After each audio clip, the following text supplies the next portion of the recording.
இந்த கோவில்ல ஒரு மிகப்பெரும் அதிசயம் இளநீர்ல தீபம் எரியறது தாங்க. இந்த கோவிலுக்கு போகக்கூடிய பக்தர்கள் இளநீரை கையில வாங்கிட்டே போறாங்க. அவர்களுடைய கண் முன்னே பூசாரி விளக்க துடைத்து அந்த இளநீரை ஊற்றி தீபம் ஏற்றி வைக்கக்கூடிய ஒரு நிகழ்வு ரொம்பவே ஆச்சரியப்படுத்தக்கூடிய வகையில இருக்குங்க. அப்படி ஒரு அதிசயமான கோவிலுங்க. இந்த கோவிலுக்கு போய் நாம வேண்டுதல் வைத்து வழிபாடு செஞ்சோம் அப்படின்னா கண்டிப்பா அது உடனடியாக நிறைவேறுது அப்படின்னு சொல்றாங்க.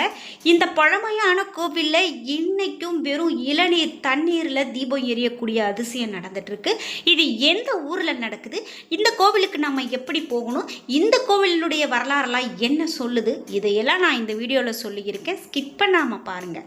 வீடியோவை பார்க்கக்கூடிய நீங்கள் இந்த கோவிலுக்கு போயிட்டு வந்திருக்கீங்க அப்படின்னா மறக்காமல் உங்களுடைய கருத்துக்களை கமெண்ட் பாக்ஸில் பதிவிடுங்க. இது வரைக்கும் நான் போனதில் உங்கள் வீடியோவை பார்த்து தான் நான் இதை தெரிஞ்சுக்கிட்டேன் அப்படின்னு சொன்னாலும் மறக்காமல் கமெண்ட் பாக்ஸில் சொல்லிட்டு போயிடுங்க. நீங்கள் இன்னும் உற்சாகம் டிவி சேனலை சப்ஸ்கிரைப் பண்ணாமல் இருந்தால் சப்ஸ்கிரைப் பண்ணிக்கோங்க. கூடவே இருக்க பெல் ஐக்கானை மறக்காமல் கிளிக் பண்ணிடுங்க. வாங்க வீடியோக்குள்ளே போகலாம். இந்த வீடியோக்குள்ளே போகிறதுக்கு முன்னாடி உங்களுக்கு ஜோதிட ரீதியாக நிறைய சந்தேகங்கள் இருக்குது, முழுமையாக ஜோதிட பலன்கள் கேட்டு தெரிந்து கொள்ளணும் அப்படின்னா இந்த வீடியோக்கு கீழே டிஸ்கிரிப்ஷனில் நான் ஒரு தொலைபேசி எண் கொடுத்துருக்கேன். அந்த எண்ணுக்கு தொடர்பு கொண்டு பேசி பாருங்கள். கண்டிப்பாக உங்கள் வாழ்க்கையில் இருக்கக்கூடிய எல்லா பிரச்சனைகளுக்கும் ஜோதிட முறையில் சரியான தீர்வுகள் சொல்லப்படும். இளநீரில் தீபம் எரியறது எப்படி அப்படின்னு கேட்டிங்கன்னா, 12ஆம் நூற்றாண்டில் இருந்த இந்த காட்டில் நூறுந்து சாமி அப்படின்னு சொல்லக்கூடிய ஒருத்தர் வாழ்ந்துட்டு வர்றாரு. அப்போது அவர் குளத்தில் நீர் கொண்டு வெறும் தண்ணியை கொண்டு தீபம் ஏற்றினாராம். பிறகு அந்த நீரை பக்தர்கள் அசுத்தம் செஞ்சுட்டாங்களாம். தூய்மையான இளநீர் வேணும் அப்படின்னு சொல்லி அந்த இளநீரில் அப்போ தான் தீபம் ஏற்றக்கூடிய ஒரு வழக்கம் வந்திருக்கு. 800 ஆண்டுகளாக இந்த முறையில் தீபம் இன்னைக்கும் இளநீரில் எரிந்து கொண்டு இருக்கு அப்படிங்கிறத இந்த கோவில் வழியாக நமக்கு சொல்ல முடியும். நூறுந்து சாமி தியானத்தில் இருந்தாராம். அதாவது நூறுந்து அப்படின்னு சொல்லும்போது தமிழில் 101 அப்படின்னு சொல்கிறாங்க. அதுக்கு பின்னாடியும் ஒரு கதை இருக்குது. நூறுந்து சாமி தியானத்தில் இருந்தாராம். அப்போது அஞ்சட்டி மலையில் 101 குகைகள் இருப்பதை தெரிஞ்சுக்கிட்டாராம். நூறுந்து சாமி ஒரு வீட்டில் யாசகம் பெற்ற போது அவருக்கு ஒரு உருண்டை களியும் குழம்பும் கொடுத்தாங்களாம். அப்போது அங்கே 100 பேர் வந்து நூறுந்து சாமி கிட்ட பசி அப்படின்னு கேட்டாங்களாம். உடனே நூறுந்து சாமி தன்னுடைய பையை அட்சய பாத்திரமாக மாற்றி பக்தர்களுக்கு களியை கொடுத்து வந்தாராம். 100 பேரும் வயிறார சாப்பிட்ட பிறகும் மீதம் களியும் குழம்பும் இருந்துச்சாம். அப்போது 101வது நபராக நூறுந்து சாமி சாப்பிட்டாராம். அவர் சாப்பிட்டது போல அது மீதம் நிறைய இருந்ததாம். இது முதல் அவர் நூறுந்து சாமி அப்படின்னு சொல்லப்படுறார்.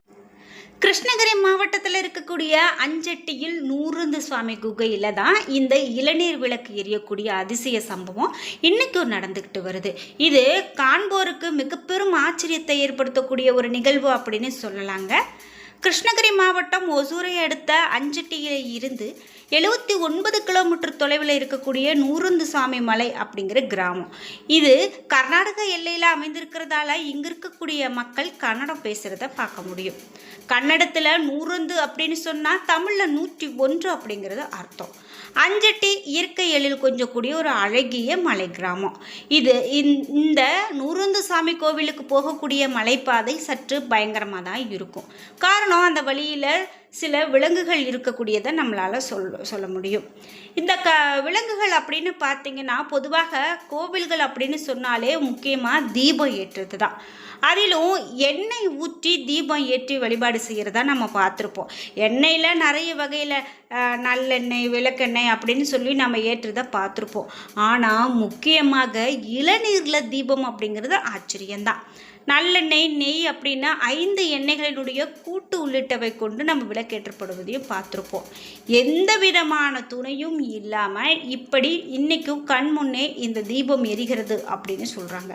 முக்கியமாக இங்கே போய் குழந்தை இல்லாதவர்கள் வேண்டிக் கொண்டாங்க அப்படின்னா கண்டிப்பாக குழந்தை பிறக்கும் அப்படிங்கிறது ஒரு முக்கிய தகவலாகவும் சொல்கிறாங்க.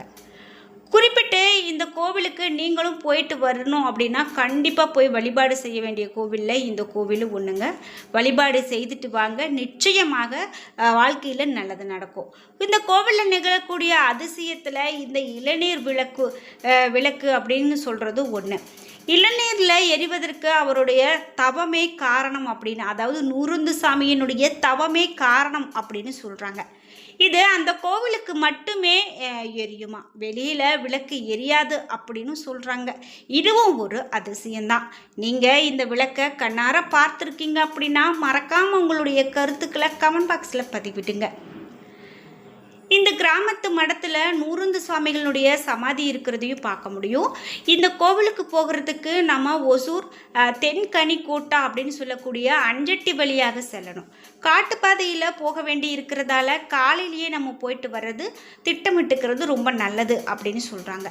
இந்த கோவிலுக்கு வரக்கூடிய பக்தர்களே இளநீர் எடுத்துகிட்டு வரலாம். இங்கே இருக்கக்கூடிய பூசாரி அதை உடைத்து பெரிய தாம்பலத்தில் இந்த இளநீரை ஊற்றுறாரு. இந்த இளநீர் அப்படின்னு பார்த்தீங்கன்னா ஊற்றி பக்தர்கள் அதை கண்ணார பார்க்குறாங்க. அது மேலே கை வைத்து வேண்ட சொல்கிறாரு. பிறகு விளக்கில் ஏற்கனவே இருக்கக்கூடிய இளநீரை எடுத்து வேறு பாத்திரத்தில் ஊற்றிட்டு புதிதாக கொண்டு சென்ற இளநீரை ஊற்றி விளக்க பற்ற வைத்தால் விளக்கு எரிகிறது அப்படின்னு சொல்லலாம். இதனுடைய அறிவியல் ரீதியான காரணம் என்ன அப்படிங்கிறது இன்றைக்கும் விளங்காத ஒரு புதிராகவே இருக்குது அப்படின்னு சொல்லலாம். விளக்கு உண்மையாகவே எரிகிறது அப்படிங்கிறது தான் ஆச்சரியமான உண்மையாக பார்க்கப்படுகிறது. எனவே இந்த நிகழ்வை நம்ம பார்க்கணும் அப்படின்னு நினைக்கிறவங்க இந்த இடத்துக்கு ஒரு முறையாவது போய் வழிபாடு செய்யும்போது கண்டிப்பாக அந்த அதிசயத்தை பார்த்து வழிபாடு செய்ய முடியும் அப்படின்னு சொல்கிறாங்க. இந்த உலகத்தில் தெய்வம் அப்படின்னு எடுக்கும்போது எத்தனையோ ஆச்சரியங்களை நாம் தினந்தோறும் பார்த்துக்கிட்டு தாங்க வரோம். அதில் முக்கியமான ஒன்று இந்த இளநீர் தீபம் அப்படின்னு சொல்லலாம். முக்கியமாக மலை உச்சியில் இருக்கக்கூடிய இந்த குகையில் சித்தர்கள் இன்றைக்கும் வாழ்ந்துக்கிட்டு வராங்க அப்படிங்கிறது மிக பெரும் அதிசயம். இங்கே இருக்கக்கூடிய கல்லால் ஆன அகல் விளக்கில் இளநீரை ஊற்றி திரியிட்டு பற்ற வைக்கிறாங்க. அது தொடர்ந்து எரியுது. இது ஒரு ஆன்மீக அதிசயமாகவே பார்க்குறாங்க அப்படின்னே சொல்லலாம். இந்த நூறுந்து சாமி கோவிலுக்கு செல்ல விரும்புகிறீங்க அப்படின்னா கண்டிப்பாக நீங்கள் கூகுள் மேப்பில் கூட நூறுந்து சுவாமி கோவில் அப்படின்னு போட்டிங்கன்னாவே உங்களுக்கு கிடைக்கும் அப்படின்னு கூட சொல்லலாம். முக்கியமாக சிவபெருமானுடைய அருளை பெறும்போது தான் இந்த மாதிரியான விஷயங்கள் நடக்கிறது அப்படின்னு சொல்லலாம். சுமார் 3600 அடி உயரத்தில் நூறுந்து சுவாமி மலை இருக்குது. இந்த மலை மேலே இருந்து பார்த்தோம் அப்படின்னா கர்நாடக மாநிலத்திலிருந்து தமிழகத்துக்குள்ளே பறந்து விரிந்த காவிரி ஆறு நுழையக்கூடிய இயற்கை அழகை நம்மளால் பார்க்க முடியும்.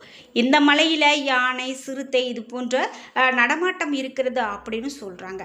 முக்கியமாக மூலிகை செடிகளும் நிறைந்திருக்கக்கூடிய இடமா இந்த இடம் பார்க்கப்படுது. 850 ஆண்டுகள் பழமையான குகை கோவிலில் சிவலிங்கம் எழுந்தருளி பக்தர்களுக்கு அல்பளித்து வராரு. இந்த கோவிலில் கடந்த 250 ஆண்டுகளுக்கு முன்னாடி சித்தர் ஒருவர் வாழ்ந்து வந்திருக்காரு. அந்த சித்தர் வைத்திருந்த பாத்திரத்தில் அல்ல உணவு வந்தது அப்படிங்கிறத நம்ம முன்னாடி இந்த வீடியோ முன்பகுதியில் பார்த்தோம். அந்த வகையில் இந்த கோவிலில் நிறைய ஆச்சரியங்கள் இருக்குது அப்படிங்கிறத இன்றைக்கும் சொல்லிட்டு வர்றாங்க. முக்கியமாக இந்த ஊருக்கு நூறுந்து சாமி மலை அப்படிங்கிற பெயரே அழைக்கப்பட்டிருக்கு.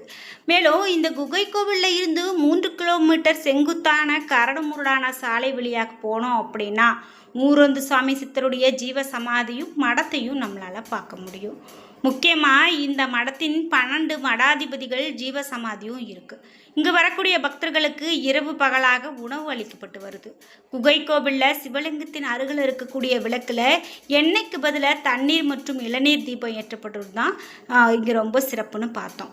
தமிழகம், கர்நாடகம், ஆந்திரா, கேரளா மாநிலத்தில் இருந்து ஏராளமான பக்தர்கள் இந்த இளநீர் தீபத்தை காண்பதற்காகவும் ஏற்றுவதற்காகவும் வர்றாங்க அப்படின்னே சொல்லலாம். முக்கியமாக இது தொடர்பாக அங்கே இருக்கக்கூடிய மடத்தின் 13வது மடாதிபதி சொல்வது என்ன அப்படின்னு பார்த்தீங்கன்னா தமிழகம் மற்றும் கர்நாடக மாநிலங்களை இணைக்கக்கூடிய மலையாக இந்த மலை இருக்குது. நூறுந்து சுவாமி சித்தர் ஏழை மக்களுக்கு பல்வேறு உதவிகளை வழங்கி இருக்காரு. அதை அறிந்த மைசூர் மகாராஜா சித்தருடைய சேவையை பாராட்டி வாள் மற்றும் வைரம் வழங்கி அந்த வாள் இன்னைக்கும் ஜீவசமாதியில் இருக்குது அப்படின்னு சொல்கிறாங்க. தற்போது மடத்தின் மூலமாக இங்கே இருக்கக்கூடிய மலைவாழ் மக்களுக்கு உணவு, உடை, கல்வியை இலவசமாக வழங்கி வர்றாங்க. வீடு இல்லாத மலைவாழ் மக்களுக்கு வீடு கட்ட மடத்துக்கு சொந்தமான நிலங்களை வழங்கியிருக்காங்க. தற்போது இந்த மலையில் சித்தர்கள் வாழ்ந்து வர்றதுக்கு சாட்சியாக குகை கோவிலில் எண்ணெய்க்கு பதில் இளநீர் தீபம் ஏற்றப்பட்டு வருது. முக்கிய விசேஷ நாட்களில் பல்வேறு மாநிலங்களில் இருந்தும் இங்கு பக்தர்கள் வந்து இளநீர் வாங்கி வந்து தீபம் ஏற்றக்கூடியதை பார்க்க முடியும் அப்படின்னு சொல்கிறாங்க. இப்படி பல சிறப்புகளை பெற்ற இந்த கோவில் அப்படின்னு பார்த்தீங்கன்னா நாம் எல்லோரும் பார்க்க வேண்டிய முக்கியமான ஒரு கோவில். நீங்களும் இந்த கோவிலுக்கு ஒரு முறையாவது போயிட்டு வாங்க. நிச்சயமாக கண்டிப்பாக உங்களுக்கும் பல்வேறு நன்மைகள் கிடைக்கும் அப்படின்னு சொல்கிறேன். என்ன நண்பர்களே, இன்னைக்கு வீடியோவில் நாம் இந்த இளநீர் தீபம் ஏற்றக்கூடிய ஆச்சரியமான கோவில் பற்றி பார்த்து தெரிஞ்சுக்கிட்டோம். இந்த வீடியோ கண்டிப்பாக உங்களுக்கு பயனுள்ளதாக இருந்திருக்கும். வீடியோ பிடிச்சிருந்தால் லைக் பண்ணுங்கள், ஷேர் பண்ணுங்கள், கமெண்ட் பண்ணுங்கள். நீங்கள் இன்னும் உற்சாகம் டிவி சேனலை சப்ஸ்கிரைப் பண்ணாமல் இருந்தால் சப்ஸ்கிரைப் பண்ணிக்கோங்க. கூடவே இருக்க பெல் ஐக்கானை மறக்காமல் கிளிக் பண்ணிடுங்க. நன்றி வியூவர்ஸ்.